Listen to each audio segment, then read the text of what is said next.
Sveiki, atkal Agris no Franču štelēm, kā solīju izpakosim lielo koferi. Un te ir neliela nianse špaktelēšanai.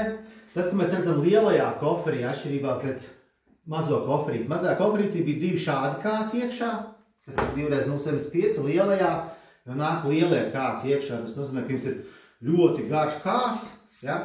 Un to pašu kātiņu, kas ir rullīm 180, jūs jau varat likt virsū krāsošanas rulli un krāsot. Ja? Atsevišķi nopērkam šāds ir uz 250 mm garu krāsošanas rulli. Piepirksiet klāt, varēsiet krāsot, kā meistari labi. Divi šādi kāti iekšā, garie, plus šis te mazais. Lielajā koferī mums viss ir, kas ir stūru apdarē, tā kā rādīja, kas ir mazajā koferī. Stūru rullis, šuvi rullis, 180 rullis, trifleks lāpsta, cietā lāpsta, stūru izlīdzināšanas. Tas viss būs divi kāti, un pats galvenais ir šīs sarkanās lāpstas. Tās dod to, ka jūs mākat špaktelēt kā dievi, kā jau solīju. Daudzi, ļoti daudzi lieto šīs te lāpstas špaktelēšanā. Es saprotu, ka vajadzētu jau sākt vairāk ar šo info dalīties, jo to var lietot arī privātie, kas grib mājās špaktelēt, iet veikalā, saprotu, ka tas ir profiņa instruments, no viņu neaiztiek. Es mēģināšu ātri nedaudz pastāstīt, kur tā starpība rodās šim instrumentam, kāpēc viņš ir tik labs. Ja mēs pienāksim šeit pie sienas, pieliksim, mans operators pienāks, pievilks šo te pašu stūrīti, mēs redzam, ka šajā stūrītī spīd gaisma cauri. Ja?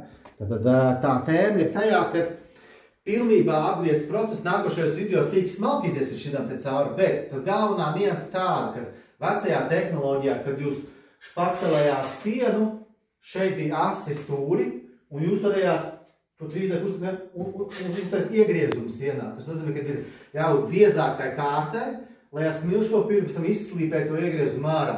Šeit tas nekas nav teorētiski iespējams. Tāpēc šeit ir tas stūris nost, un tad, kad jūs velkat špakteli, kas ir špaktelējis kaut vai amatnieki, varam būt tās profiņi, tas mazāk interesanti. Tad jūs domā, ka pirmo reizi viss ir ok, pārceļu augstāk, un tad vienmēr šeit sanāk kaut kur iegriezums, un tu nevar to roku noturēt. Šeit tas viss veidojās uz otru pusi apgriezts process. Tad, kad es kāpu, šeit gar malām man veidojās maziņš izcilnīts. Tas nozīmē, ka es varu likt daudz plānāku špakteles kārtu un novalkot vārstu vienreiz, pārceļu otrais. Es šeit nekad neko nevarēšu vairs izbojāt. Es varu tikai valkot, uztaisīt šeit maziņu izcilnīti, ko es pēc tam noslīpēšu. Ja?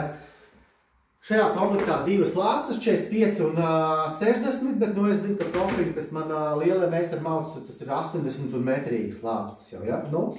Tā, kofers špaktelēšanai, nākošajos video sīkāk, smalkāk par špaktelēšanas tēmu, un būs arī jaunums par Delco hibrīdu aparātu, ar ko arī iestrādā papīra šūvis.